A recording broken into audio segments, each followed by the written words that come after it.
एक STM officer अपनी सहेली की शादी में जा रही थी। उसने आम लड़की की तरह कपड़े पहने हुए थे, ना कोई सरकारी गाड़ी, ना कोई सुरक्षा, बस एक आम लड़की की तरह मोटरसाइकिल चला रही थी। जब वो हसनाबाद शहर के पास पहुंची तो आगे एक पुलिस चेक पोस्ट दिखाई दिया। वहां 3-4 पुलिसकर्मी चेक पोस्ट के बाहर सड़क पर खड़े थे। उनके बीच में इंस्पेक्टर प्रोसेनजीत अपनी वर्दी में खड़ा था। उसने हाथ में लाठी उठाकर लड़की को रुकने का इशारा किया। लड़की ने मोटरसाइकिल सड़क से किनारे लगाई और खड़ी हो गई। इंस्पेक्टर ने सख्त आवाज में पूछा, कहां जा रही हो? लड़की ने बहुत शांत स्वर में जवाब दिया, एक सहेली की शादी है, वहीं जा रही हूं। इंस्पेक्टर प्रोसेनजीत ने उसे सिर से पांव तक देखा। वो 28 साल की एक खूबसूरत महिला थी। नाम था बरनाली सिंह। फिर वो हंसते हुए बोला, अच्छा, सहेली की शादी में खाना खाने जा रही हो? लेकिन हेलमेट क्या तुम्हारे बाप ने पहनना है? क्यों नहीं पहना? और ये बाइक भी बहुत तेज चला रही थी। चलो अब चालान कटेगा। ऐसा कहते हुए उसने चालान की पर्ची निकालनी शुरू कर दी।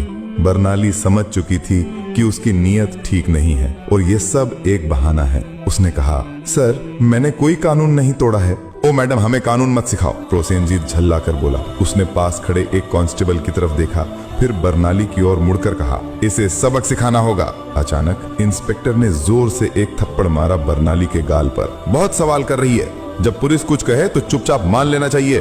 बरनाली का सिर एक पल के लिए घूम गया, लेकिन उसने खुद को संभाल लिया। उसकी आंखों में गुस्सा साफ झलक रहा था। इंस्पेक्टर हंसते हुए बोला, अब भी इसकी आंखों में घमंड है। ऐसे कितनों को ठीक कर चुका हूँ, इसे अच्छी तरह से सबक सिखाना होगा। एक कांस्टेबल आगे आया और बोला, सर, इसे थाने ले चलते हैं, वहीं इसका इलाज होगा, तब समझेगी कि पुलिस से कैसे बात की जाती है। फिर एक और कांस्टेबल ने बरनाली का हाथ पकड़कर खींचते हुए कहा, चलो गाड़ी में बैठो। बरनाली ने झटके से अपना हाथ छुड़ाया और गुस्से में बोली, हाथ लगाने की कोशिश मत करना, वरना अंजाम अच्छा नहीं होगा। इंस्पेक्टर और भड़क गया। उसने एक और कांस्टेबल से कहा, देखो इसका घमंड। कांस्टेबल आगे बढ़ा, बरनाली का बाल पकड़कर उसे खींचने लगा। बरनाली दर्द से कराह उठी, फिर भी उसने अब तक अपनी असली पहचान नहीं बताई थी। वो देखना चाहती थी कि ये लोग कितनी नीचता तक जा सकते हैं। इसी बीच एक पुलिसकर्मी ने गुस्से में उसकी बाइक पर लाठी मार दी और ऊंची आवाज में बोला, बड़ी आई साधु बनने वाली, अब तुझे खिलौना बना के खेलेंगे। बरनाली सिंह अब अच्छे से समझ चुकी थी कि उसके साथ क्या होने वाला है और ये लोग कितना नीचे गिर सकते हैं। इंस्पेक्टर की आंखों में गुस्सा भरा था।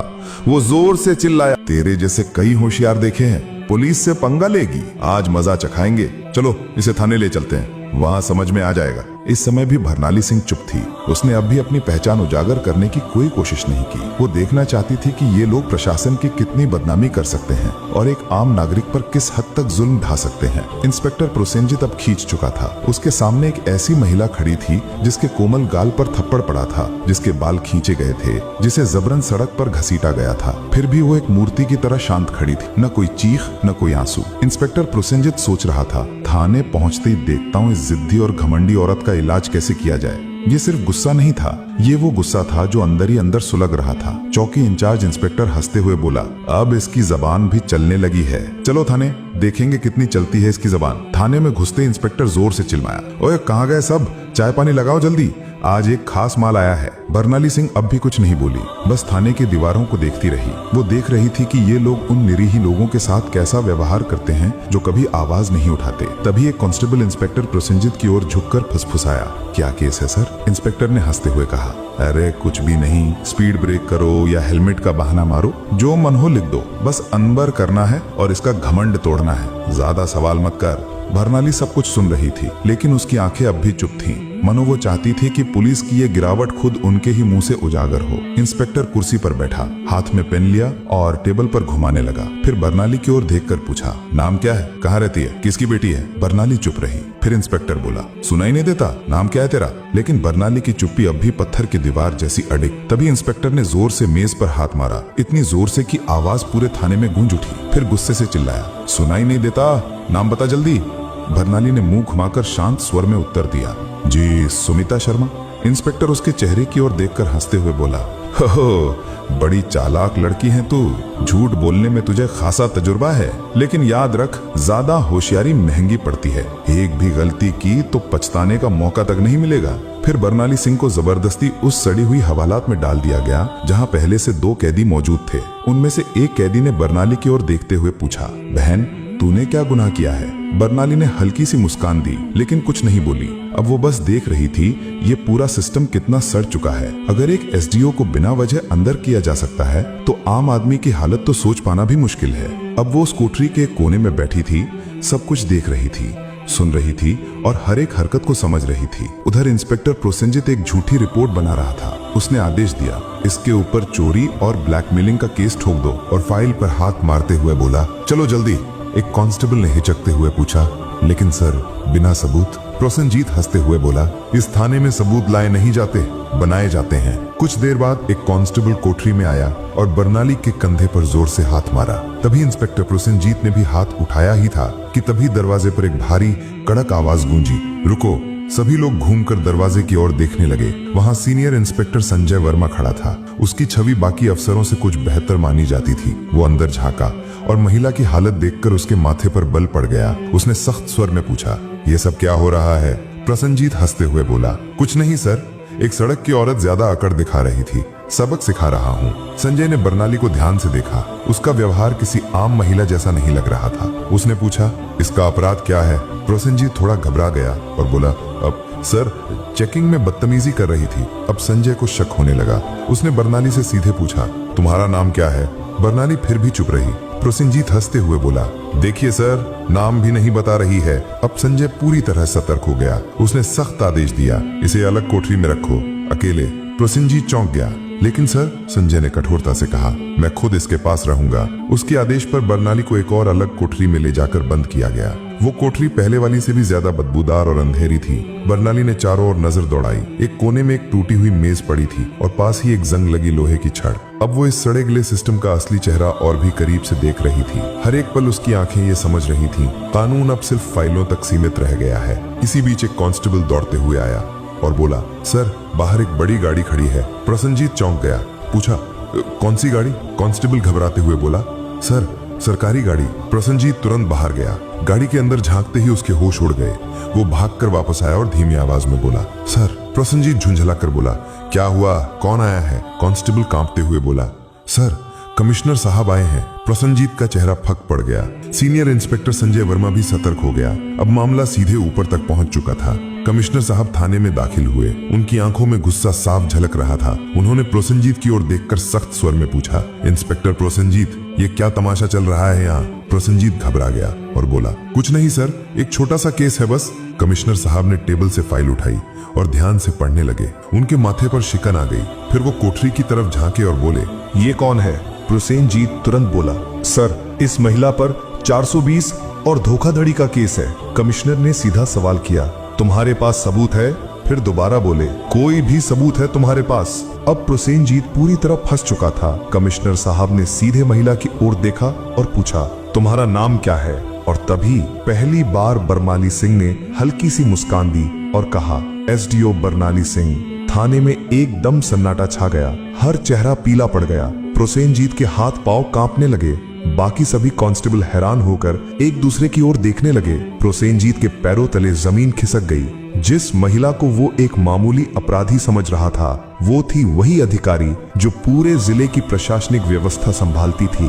वो कोई आम औरत नहीं थी, वो थी स्वयं एसडीओ बरनाली सिंह। जिस महिला को सड़क पर घसीटा गया था, जिसके बाल खींचे गए थे, जिसे थप्पड़ मारा गया था, जब ये सच्चाई सबके सामने आई, पूरे थाने में हड़कंप मच गया। सभी कांस्टेबल स्तब्ध हो गए। कमिश्नर साहब ने तेज गुस्से से भरी नजर से इंस्पेक्टर प्रोसेनजीत की ओर देखा और गरजते हुए बोले, प्रोसेनजीत, तुझमें इतनी हिम्मत आई कैसे कि तू एक सीनियर ऑफिसर पर झूठा आरोप लगाने की जुर्रत कर बैठा? प्रोसेनजीत कुछ बोलने की कोशिश कर ही रहा था कि तभी पास में खड़े सीनियर इंस्पेक्टर संजय वर्मा जोर से बोले, सर मैंने पहले ही कहा था कि यहाँ कुछ ना कुछ गड़बड़ है। अब प्रोसेनजीत पूरी तरह अकेला पड़ चुका था। तभी पहली बार बरनाली सिंह ने अपनी शांत लेकिन दृढ़ आवाज में सीधा फैसला सुना दिया, प्रोसेनजीत, अब तेरी नौकरी गई, तेरा सस्पेंशन पक्का और तेरे खिलाफ अब केस भी चलेगा। ये सुनते ही प्रोसेनजीत का चेहरा जैसे सफेद पड़ गया, सांस अटकने लगी। बाकी पुलिसकर्मी भी उससे नजरें चुराने लगे। संजय वर्मा ने तुरंत आदेश दिया, हवलदार साहब इसे पकड़ो और लॉकअप में डालो। लेकिन तभी प्रोसेनजीत ने अपनी जेब से एक मुड़ा हुआ कागज निकाला और मुस्कुराते हुए बोला, रुको मैडम, ये पहले देख लो, फिर जो करना हो कर लेना। उसने कागज आगे बढ़ाया। कमिश्नर और बर्नाली दोनों की नजरें एक साथ उसकी ओर गईं। प्रोसेनजीत बोला, ये लो मेरा ट्रांसफर ऑर्डर। 3 दिन पहले ही मेरा तबादला हो चुका है। अब चाहे तुम जितना भी गुस्सा करो, मुझे नौकरी से नहीं निकाल सकती। पूरे थाने में फिर एक बार सन्नाटा छा गया।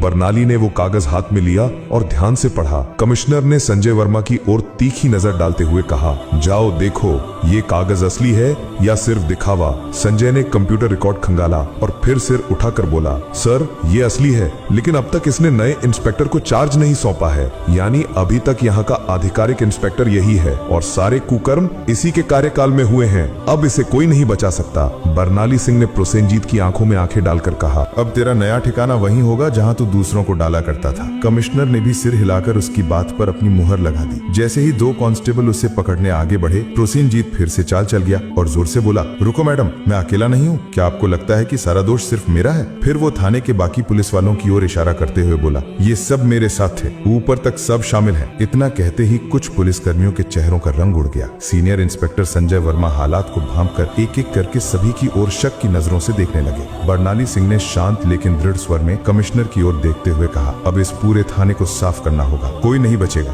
कमिश्नर ने भी सिर हिलाते हुए कहा, जो हुक्म मैडम, अब एक एक करके सबका हिसाब लिया जाएगा। ये बात मुंह से निकलते ही थाने के भीतर बिजली सी गिर गई। थाने के बाहर कुछ पत्रकार पहले से खड़े थे। उन्हें पहले से ही शक था कि थाने के अंदर कोई बड़ा घोटाला चल रहा है। जैसे ही उन्हें खबर मिली कि पूरा थाना लाइन हाजिर किया गया है, उन्होंने तुरंत मोबाइल से ब्रेकिंग न्यूज वायरल करना शुरू कर दिया। उसी वक्त एक चमचमाती गाड़ी थाने के सामने आके रुकी। दरवाजा खुला और स्वयं एसपी साहब बाहर आए। चारों ओर नजर दौड़ाई, हर चेहरे पर हवाइयां उड़ रही थी। थाने के सारे अफसर एक तरफ चुपचाप खड़े थे। एसपी साहब ने तीखे स्वर में पूछा, यहाँ कब से तमाशा चल रहा है? लेकिन कमिश्नर और थाना इंचार्ज दोनों एकदम चुप थे। तभी बर्नाली सिंह ने सीधे एसपी की आंखों में आंखें डालकर कहा, क्या तुम्हें लगता है तुम बच जाओगे?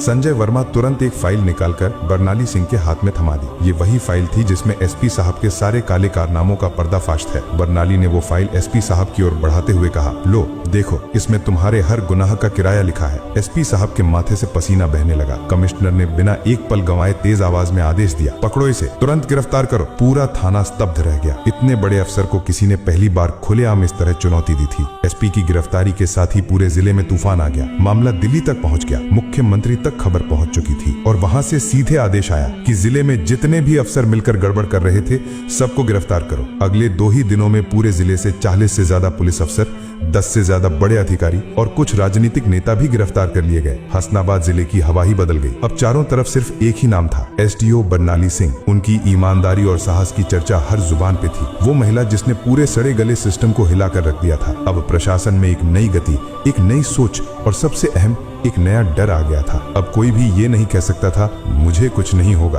बर्नाली सिंह का काम पूरा हो चुका था। उन्होंने साबित कर दिया था, अगर मन साफ हो, नीयत सच्ची हो, तो पूरा देश भी सुधारा जा सकता है। अगर आपने वीडियो को यहाँ तक देखा है तो प्लीज एक लाइक जरूर करें और चैनल को सब्सक्राइब करके हमारा साथ दें।